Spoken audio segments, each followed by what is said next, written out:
everybody. In this video I'm going to be talking about the signs of meeting your twin flame. It's often marked by intense emotions, an uncanny sense of familiarity and a deep understanding of the other. But I'm going to go a little bit deeper into that right now. So the most common signs of meeting one's twin flame at the moment, I would say, are synchronicities and repeated numbers. It wasn't so much when I met my own twin flame, that was a long time ago, and repeating numbers weren't really talked about an awful lot. I mean, you'll get your own individual signs and you'll just know because your heart knows. The recognition, the heart recognition, the soul recognition, that will be there. It's more of an inner knowing. And then the external signs and synchronicities will manifest around you in alignment with that inner knowing. And they can be pretty similar to the signs you experience with other deep connections, because there's so many different types of spiritual connection these days. And it's easy to confuse a twin flame connection with another kind of connection. And that's okay if that's what you're experiencing. You might not know you're experiencing that, perhaps you do. That's all part of your learning process. That's all part of your journey, your learning curve. And it's okay to explore in a way that feels good for you and keep choosing love. And that's how you know that your destination will always be love. The initial encounter with a twin flame is often described as feeling like coming home. That's because you've come home to yourself. You've met the missing part of yourself that maybe had been missing for a very long time, maybe even lifetimes. It's another piece of yourself, another part of you that's slotted in once you've encountered each other in real life. It's who you're meant to be with. It's where you're supposed to be. It really is your home. And that's where it feels like coming home. And there will be telepathy. Of course, twin flame telepathy is pretty much a given, but across all different types of connections, telepathy is really, really common these days. Sometimes it's just thinking the same thoughts at the same time. But you and your twin flame, being one, sharing one consciousness, everything that's in your consciousness is also in theirs.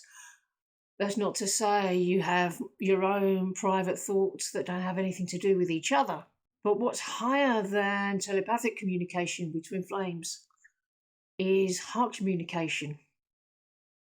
Telepathy is of the world of words. There's still a little bit of ego in there. But heart communication is much higher frequency. It's much more spiritual. It goes beyond words. It goes above words. And you can communicate with your twin flame through your heart whenever you like. And you, in fact, you always are in constant connection and communication with them 24 hours a day. Enjoy that. If you're not in any contact with your twin flame at the moment, bear in mind that the internal dialogue is the only method you'll have to communicate. So if you're not communicating on the outside, don't poo-poo the inner communication. That's the way forward to everything that you desire, including your union. So if you've got a negative internal dialogue to yourself, that will also keep union away. Change it. Have unconditional love for yourself and for your twin flame and see how things shift in your favour. The emotional intensity of a twin flame connection can be overwhelming. I understand. There are some pretty intense moments. They can feel like a bit much. But that's simply because twin flame energy is so powerful. I mean, when you come together, even if it's just for a moment, it's going to amplify that energy and that power like some sort of supernova. Yeah, it can feel like a tsunami. So if you're experiencing excessive intensity that don't feel good anymore, just slow it down. You need to ground.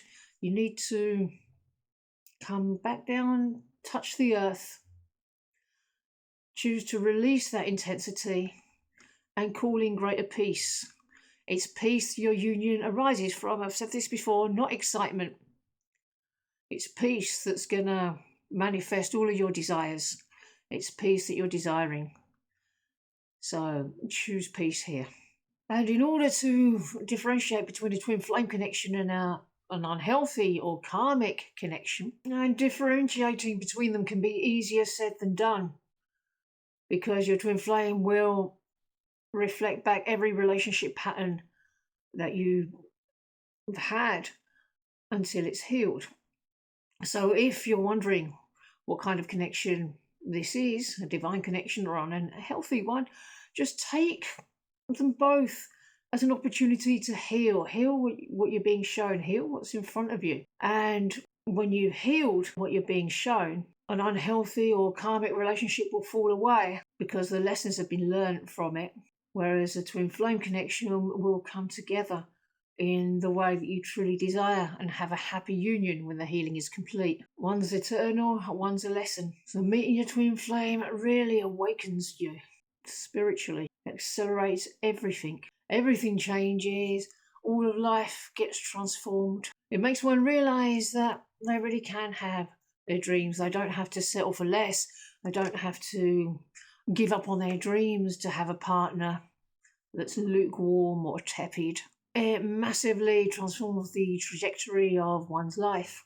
Although you are responsible for your own healing, you are responsible to take the steps and walk the path yourself, and nobody else can do it for you. So keep choosing love, keep choosing union, keep choosing your one true love. You will get what you choose. You will receive all of your desires. So keep going, stay on the path, don't give up.